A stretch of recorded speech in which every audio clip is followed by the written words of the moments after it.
niñas y niños, espero que estén muy bien. Les mando un abrazo muy cariñoso a cada uno de ustedes.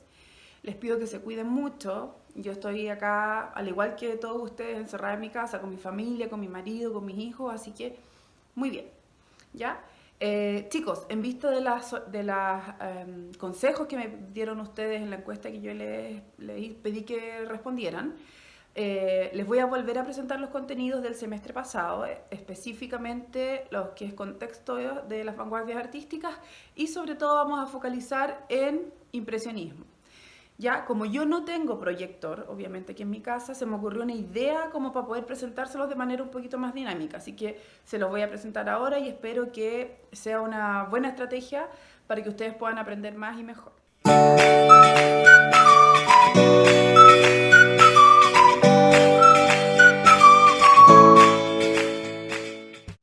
Bueno, la sesión de hoy se va a tratar sobre las vanguardias artísticas del siglo XX. En el fondo, volver a explicar un poquito qué era el contexto y cuáles son los factores que dieron origen a las vanguardias para después centrarnos específicamente en el impresionismo, que es el primer estilo que nosotros ya vimos, pero que ahora vamos a reforzar. Ahora, para poder entender las vanguardias en sí, yo no lo voy a poder entender si es que no comprendo qué es el arte clásico. ¿Ya?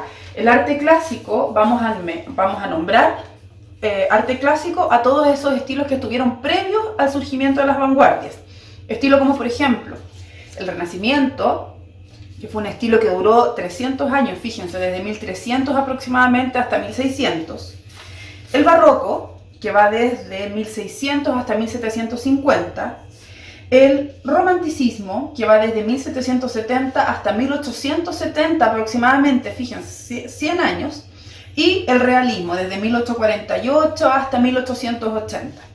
Ojo, estos no son los únicos estilos, existieron muchos otros estilos más, varios estilos, no son muchos, varios estilos más, pero yo solo puse esto por un tema de orden y para poder mostrárselo. ¿Ya? ¿Qué tienen en común estos estilos? ¿Ya? Primero es que son estilos que duran muchos años, 300 años, casi 100 años ¿verdad? Desde acá también más de 100 años, que en el fondo están aceptadas en la cultura occidental, en Europa, ¿verdad? Y en la cultura artística de ese momento, están aceptados cada uno de estos estilos que su estética permanece mucho tiempo. ¿Qué características tiene su estética? Es que es una belleza asociada a lo perfecto, a lo ideal y a un arte que es sumamente académico. Es decir, es ordenado, es perfeccionista. Fíjense cada una de estas imágenes que puse acá de obras, la figura humana es muy realista, el uso de la luz y de las sombras son técnicas que son casi perfectas, las proporciones del cuerpo, la perspectiva del espacio, del paisaje, todo eso es muy estudiado, muy racional y en el fondo es casi perfecto. ¿Por qué? Porque utilizan una técnica muy acabada, perfecta y que requiere excelente habilidad técnica, ¿verdad? La técnica en el arte clásico es sumamente importante y es por eso que los artistas son tan expertos en lo que es la configuración de las formas, el trabajo de las luces, las técnicas de pintura, etc. ¿Qué tienen además en común todos estos estilos? Es que, y esto la voy a poner atravesada aquí porque es muy importante, es un arte que es aprobado por los críticos pertenecientes a esta institución, Academia de Bellas Artes de París. En Europa y específicamente Francia va a ser la cuna del arte y donde se van a ir gestando muchos estilos y donde surge el primer estilo importante que viene a quebrar con todo esto y da origen a las vanguardias, el impresionismo. ¿Ya? El impresionismo es lo que vamos a ver hoy día. Esta institución, Academia de Bellas Artes de París, era un lugar y una institución muy importante para quien quisiera triunfar en el arte. Ellos eran cuyos críticos podían decir esto es arte y esto es basura, esto no sirve y esto sí pertenece al arte. Entonces esta institución fue muy importante para el surgimiento de las vanguardias. ¿Ya? Ahora, todo este arte era muy estable, era muy aprobado hasta que en el siglo XX, en Europa específicamente, algo ocurrió que se genera una crisis en el arte. Y eso es las vanguardias. Las vanguardias surgen por esta crisis, ¿verdad? Una crisis generalizada que se da en las artes visuales. Ahora, antes de entrar ahí, les voy a mostrar unas obras de arte clásico. Ustedes las deben conocer, ¿verdad? Esta obra que se llama La Gioconda. Fíjense que esta obra fue pintada entre 1503 y 1519. Casi 15 años se demoró en pintarla Leonardo da Vinci, ¿ya? Por eso es una obra tan importante también. Tenemos esta otra obra que se llama La libertad guiando el pueblo, de Eugène Delacroix. Tenemos esta obra que se llama El carro de heno, de John Constable. Y esta obra que también es muy famosa, que se llama El caminante sobre mar de nubes. Todas estas obras pertenecen a alguno de los estilos que yo les acabo de mencionar. ¿Qué tienen en común? Todo lo que ya dijimos. Buena técnica, son aprobadas por la Academia de Bellas Artes de París, son aprobadas porque pertenecen al arte clásico, ¿verdad? Y una estética de perfección, la figura humana, el uso de la luz, la perspectiva, todo esto entra en crisis en el siglo XX, ¿ya? Entra en crisis. ¿Por qué se genera esta crisis? Aquí voy a sacar todo esto. Y esta crisis no es que ocurriera un hecho en específico, ni fuera un factor lo que desarrolló esta crisis, sino que esta crisis surge en el arte por esto, ¿verdad? Son los factores históricos y sociales que dieron origen a las vanguardias. Revolución industrial, el surgimiento del capitalismo mundial, no el surgimiento, perdón,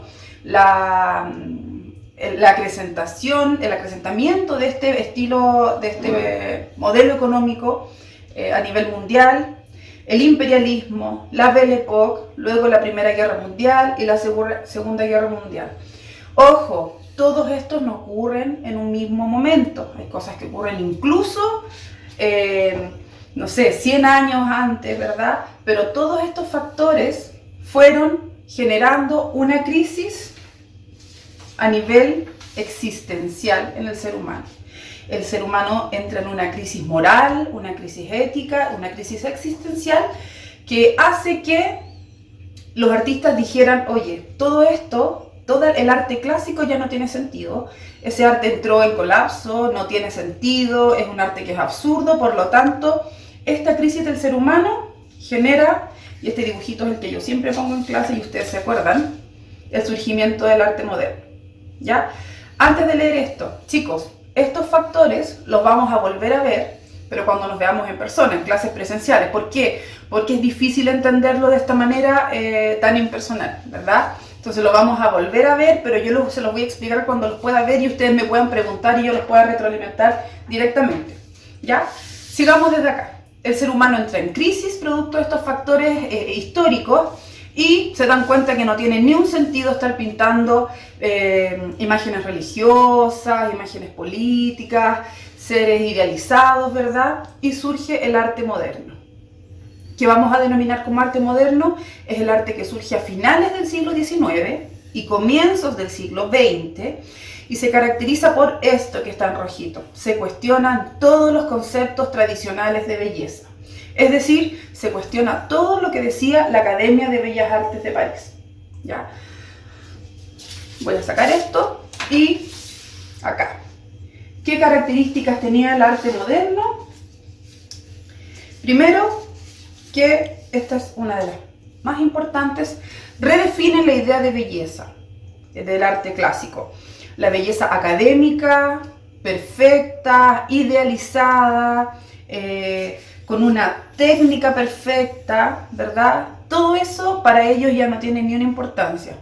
Recuerden, el ser humano está en crisis, por lo tanto es absolutamente irrelevante seguir haciendo lo mismo, ¿ya? Es un ser humano que está viviendo los inicios de la Primera Guerra Mundial, que está viviendo la sensación de que alienación del ser humano. Entonces, por lo mismo, ellos dicen la estética no puede ser idealizada, el ser humano no es ideal, por lo tanto tenemos que redefinir esta idea de belleza. ¿Ya? Se redefine la idea de belleza, se trabaja una técnica que no es idealizada, que no obedece a reglas ni cánones específicos. Ya. Entonces, ¿verdad? Si comparamos estas dos estéticas, esta obra es no figurativa, fíjense en la técnica, fíjense en lo que se entiende por belleza, mientras que esta, o incluso esta, tienen una idea de belleza totalmente distinta. A eso se refiere con la redefinición de la idea de belleza. ¿Qué otras características tienen en común? Es que surgen muchos estilos que aparecen simultáneamente y que conviven unos con otros. ¿Se acuerdan que cuando partimos este organizado gráfico que yo les estoy presentando, les mostré estilos que duraban 100 años, 150 años, 300 años? Acá no, ¿ya? Surgen muchísimos estilos: cubismo, impresionismo, surrealismo, dadaísmo, neoplasticismo. Incluso algunos conviven, se transforman en otros, mutan, ¿verdad? Surgen muchos estilos. ¿Por qué? Porque es una búsqueda de todos los artistas, y en esta búsqueda de una nueva idea de belleza es que surge mucha experimentación, por lo tanto hay muchos estilos. Importantísimo que inicialmente estos estilos fueron rechazados, ¿ya? Era un arte que en sus comienzos fue rechazado por la academia que yo les mencionaba, la Academia de Bellas Artes de París. ¿Por qué? Porque ellos eran absolutamente academicistas en la Academia de Bellas Artes de París, mientras que este arte, que es experimental, que es innovador, ¿verdad?, que busca otra definición de belleza, obviamente no era aceptado. Todas estas son características de las vanguardias artísticas del siglo XX, ¿ya? Todo este recorrido que hicimos desde el arte clásico hasta el arte moderno y entender por qué surgen es para poder entender específicamente este estilo, ¿verdad?, que se llama el impresionismo, ¿ya? El impresionismo surge en 1874, fíjense, todavía no es siglo XX, ¿verdad? Todavía no empieza en 1900, está como a finales del siglo XIX, en 1874, y surge gracias a una obra que es esta, que se llama Impresión Sol Naciente. Esta obra es muy importante, muy relevante, recuérdenla muy bien, porque es la primera obra impresionista, ¿ya? ¿Por qué es tan importante? Porque gracias a este señor, que es un crítico de arte que se llama Louis Leroy, voy a organizar acá, con esta obra se le da el nombre a la vanguardia, al estilo, perdón, se le da el nombre a este estilo. Resulta que Louis Leroy visita una exposición de artistas impresionistas de Claude Monet y ve esta obra, y él escribe después su crítica. La voy a poner acá encima y se las voy a leer. Dice: al contemplar la obra pensé que mis gafas estaban sucias. ¿Qué representa esta tela? El cuadro no tenía derecho ni revés. Impresión, desde luego produce impresión. El papel pintado en estado embrionario está más hecho que esta marina. Es decir, este señor dice que esta obra es una porquería, ¿verdad? Es una obra horrible. El papel pintado, que es el papel mural, en el fondo dice, hasta un papel mural es mejor que esto, ¿ya? Cuando él publica esta crítica, cuando dice, claro, ¿qué es una impresión? Ni siquiera es un paisaje, es una impresión de un paisaje. Es de ahí que a estos estilos, a estas pinturas se les empieza a denominar impresionismo, ¿ya? Gracias a esta crítica. Este señor es muy relevante porque con esta crítica se da por iniciado este estilo que se llama impresionismo. Y este señor, obviamente, era un defensor del arte clásico, ¿ya? El arte clásico solía exponerse siempre aquí, en los salones, que eran exposiciones importantes. El Salón de París era uno de los más importantes de Europa, y yo les voy a contar un poquito sobre el Salón de París. El Salón de París dice, durante al menos 200 años la exposición en el salón era esencial para cualquier artista que pretendiera triunfar. Es decir, todo arte que lograba ser expuesto en esta exposición o en este Salón de París, en el Museo del Louvre, eran un arte que posteriormente iba a ser reconocido, ¿ya? Quien no entraba a estas exposiciones eran obviamente un arte que era menor, de menor calidad, etc. Eran rechazados en el fondo. Lo que estaba aquí era arte, y lo que no, los críticos decían que era o artesanía, o era un arte irrelevante, o no tenía importancia. Desde 1725 el salón se celebró siempre en el Palacio del Louvre, en París. En 1748 se introdujo un jurado cuyos miembros eran artistas muy reconocidos. Ojo, en esta época los artistas trabajaban con un gran financiamiento, tenían mucha importancia dentro de la cultura europea, ¿verdad? Eran reconocidos, eran personas importantes. ¿Qué pasa? Que en 1863 pasó un hecho específico, y es que el jurado del Salón de París rechazó una gran cantidad de obras, ¿ya? ¿Por qué? Porque estos señores eran muy conservadores, eran muy academicistas, por lo tanto, cuando se presentaban o postulaban para ser expuestos en el Salón de París, las obras que eran más impresionistas o que en el fondo se adaptaban más a esta visión moderna del arte, ellos lo rechazaban. O si es que no lo rechazaban, la mayor parte del tiempo lo rechazaban, o a veces, si es que las aceptaban, los situaban en lugares muy desfavorables dentro de esta exposición.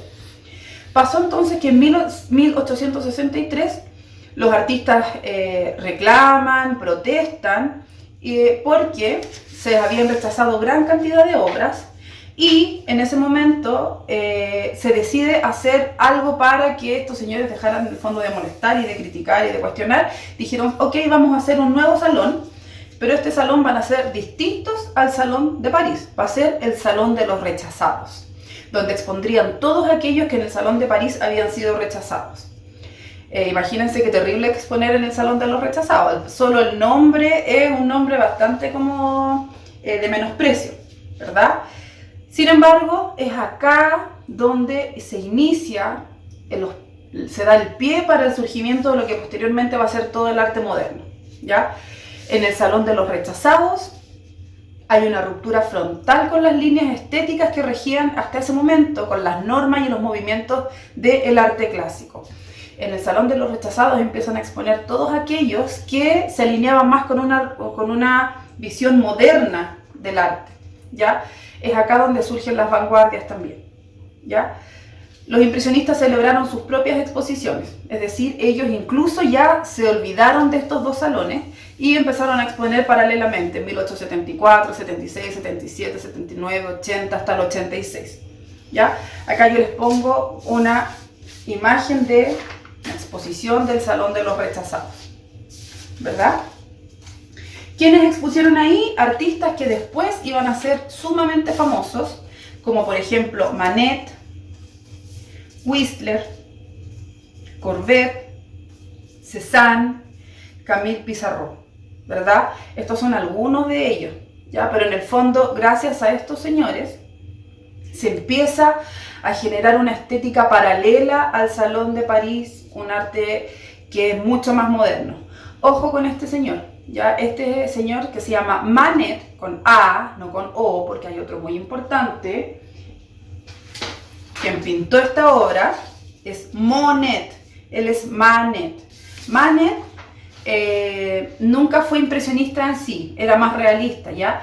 Pero él respetaba mucho a los impresionistas, los valoraba, y en el fondo él empezó a hacer las primeras innovaciones en pintura que dieron origen después a que todos los demás se inspiraran en él y dieron origen al impresionismo.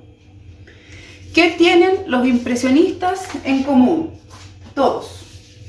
Es que, se los voy a, acá, voy a ordenar un poco y miren, el impresionismo, ¿qué características tiene?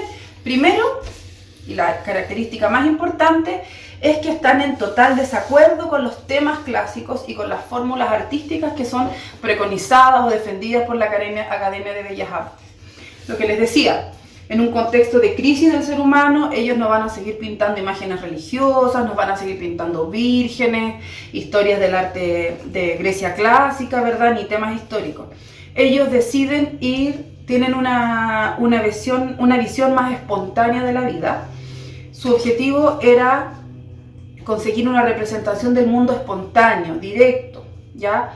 Se basan en temas que son temas de la vida cotidiana. Podían pintar desde una señora en un prado tomando sol o leyendo un libro, hasta imágenes de gente que está reunida en un restaurante, carreras de caballos, y esos temas para el arte clásico eran temas absolutamente relevantes y por lo mismo eran muy rechazados, ¿ya?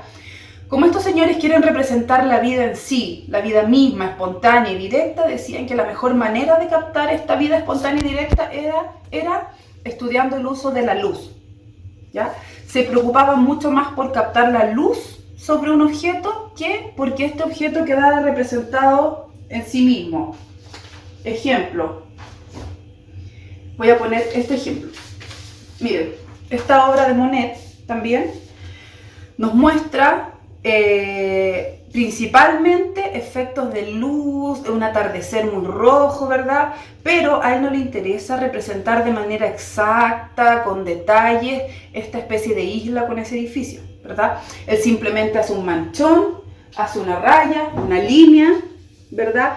Una mancha de pintura, y con esa mancha de pintura nos dice que eso es una isla, por ejemplo. El sol naciente, todo es paisaje, todo es luz, color, todo es como el efecto de la luz sobre el mar. Y figura humana no hay prácticamente estudio de figura humana, simplemente una mancha, una pincelada, un pelotón de pintura, ¿verdad? Allá atrás hay como una silueta de como alguna especie como de industria o de objeto, ¿verdad? A ellos no les interesaba para nada representar las formas, no les interesaba representar la figura humana de manera académica, ni nada de manera académica, el paisaje, la perspectiva. Ellos lo que querían era una representación espontánea de la realidad, ¿ya? Obviamente, como lo que querían era representar el uso de la luz y el color de la luz, empezaron a salir al paisaje mismo. Ellos salían a pintar directamente en el paisaje con sus caballetes, con sus pinturas y con sus telas. Y obviamente, si pintaban una tela gigante, no iban a poder captar esa luz rápidamente. Por lo tanto, empezaron a hacer obras más pequeñitas. En el arte clásico, las obras pequeñas casi son muy pocas, ¿verdad? Y acá, obras muy pequeñas, de manera que ellos pudieran pintar de manera súper rápida, espontánea, y captar la luz que se da exactamente en un minuto, en ese periodo de tiempo exacto antes de que cambie la luz, ¿ya? Como tenían que pintarlo rápido, tenían una factura rápida de las obras, manchones, pelotones, rayas de pintura, ¿verdad? Si uno se acerca a esta obra, uno ve ahí los manchones de pintura, eso es como un borbotón, ¿verdad? Y eso es gracias a que utilizaban pinceladas muy marcadas, de puntos, líneas, manchas, etc. Totalmente distinto a esto. Acá uno no percibe la pincelada es perfecta, ya con técnicas de veladuras que pueden demorar mucho en pintar. Estos no, la queremos pintar rápido, eficientemente, de manera espontánea, directa, aunque queden pinceladas y manchones.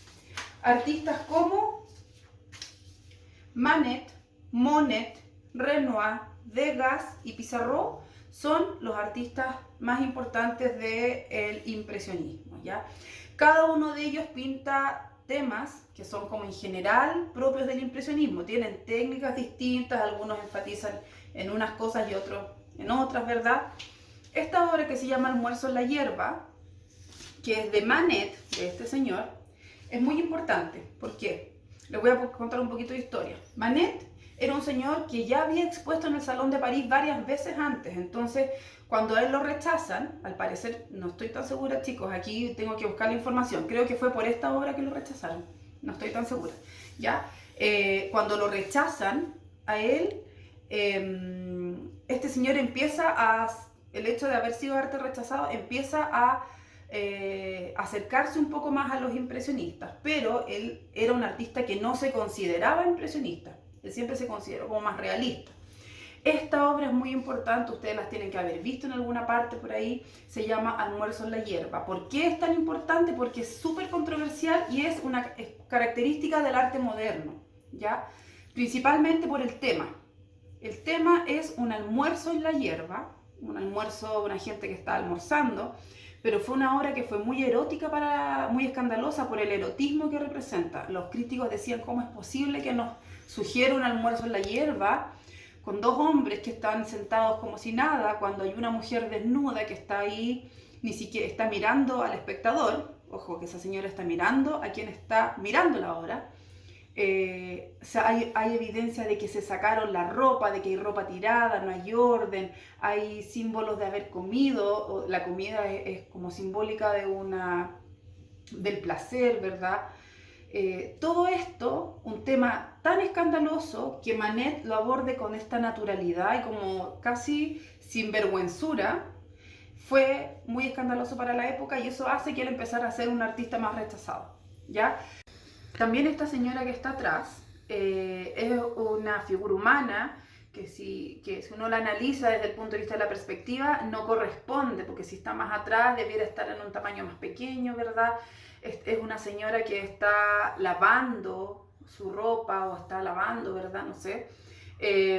Hay problemas de perspectiva, hay problemas técnicos, hay manchones, y todo esto hizo que Manet fuera un artista que estaba camino hacia un arte más moderno.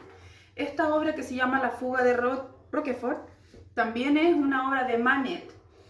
Recuerden que él era realista, que básicamente nos muestra un momento histórico. Este hecho ocurrió, unas personas que se fugaron en una balsa, ¿verdad? Pero ¿qué tiene de interesante? Es que ya aquí se está centrando en el paisaje, ¿ya? Se está trabajando una pincelada más suelta, una técnica más moderna, ¿verdad? Y atrás se insinúa también un barco que viene, y del mismo modo está pintado como con manchas. Y aquí se está avanzando hacia una técnica más moderna, o en el fondo una técnica que no es compatible con los estándares de la Academia de Bellas Artes de París. Esta obra ya la vimos, ¿ya? Monet, que es este señor, ¿ya? Monet, este señor era muy admirador de Manet. Monet, este señor ya sí que se obsesiona con el tema de la luz, del color, de la fuerza expresiva del color y de la técnica. Acá vamos a ver los manchones y los pelotones de pintura más grandes de los impresionistas. No del arte, porque después si vemos obras de Van Gogh, cuando veamos el postimpresionismo, vamos a ver que Van Gogh esto es mucho más expresivo aún. Monet todavía quiere seguir representando algo realista, ya que seguir representando objetos, paisajes que él está viendo. Imagínense que para esta obra Monet está parado frente a esa bahía, representando ese atardecer, ¿ya? Un ejemplo de esto también es, voy a llevarme esto, es esta obra, miren, acá, Catedral de Rouen. Claude Monet era tan obsesivo el tema de la incidencia de la luz y del color en un objeto, que pintó esta catedral en un amanecer, en diferentes condiciones climáticas, en un atardecer, en un día de niebla, ¿verdad? Claude Monet estaba obsesionado con el tema de la incidencia de la luz y captar esta visión espontánea y directa de la luz sobre el objeto, ¿ya? Y obviamente estos artistas por eso fueron tan rechazados, ¿ya? Acá tenemos otra obra de Monet que se llama Mujer con paraguas, que representa un hecho súper cotidiano, un tema que para la Academia de Bellas Artes de París y para los críticos era un tema absolutamente irrelevante, que era simplemente una señora, al parecer era la esposa de él, y un niño que están dando un paseo por una pradera. Ya eran temas sin importancia, sin relevancia clásica, entonces por eso eran rechazados. Técnicamente es una obra que sí se acerca más al realismo, pero técnicamente tiene toda esta estética de la factura rápida, la pincelada, el manchón para poder captar la luz. Otro artista es este señor que se llama acá, Pissarro, que es una manera distinta de entender el impresionismo también.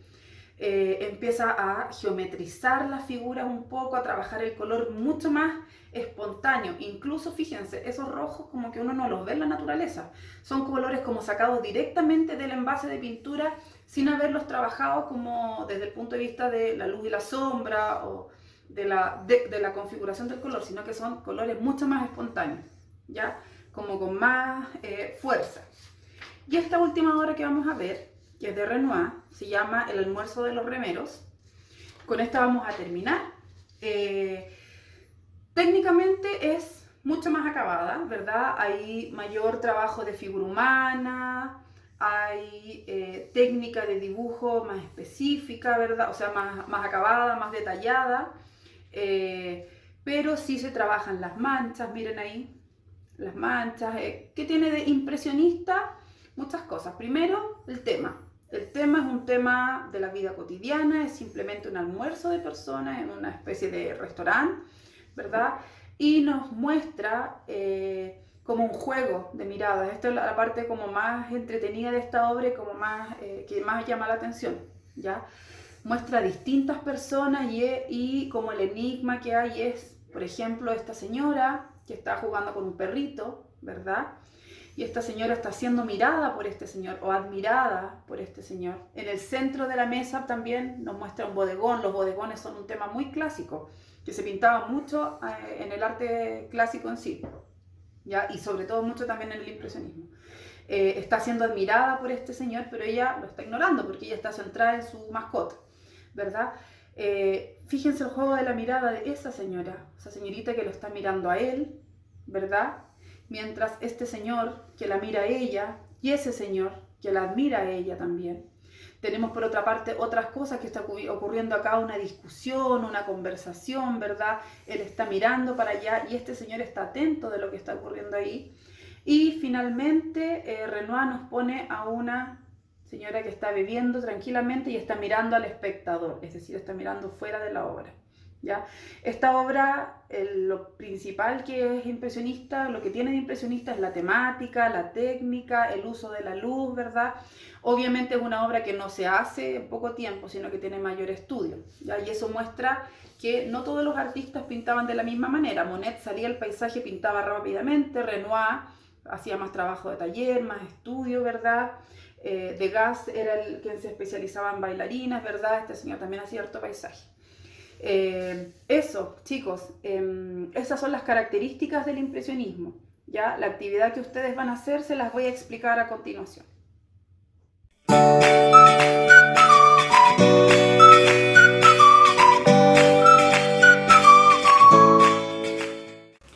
Ya chicos, entonces en esta sesión lo que deben hacer es básicamente entregar la segunda parte del trabajo que partimos haciendo el semestre pasado, entre comillas.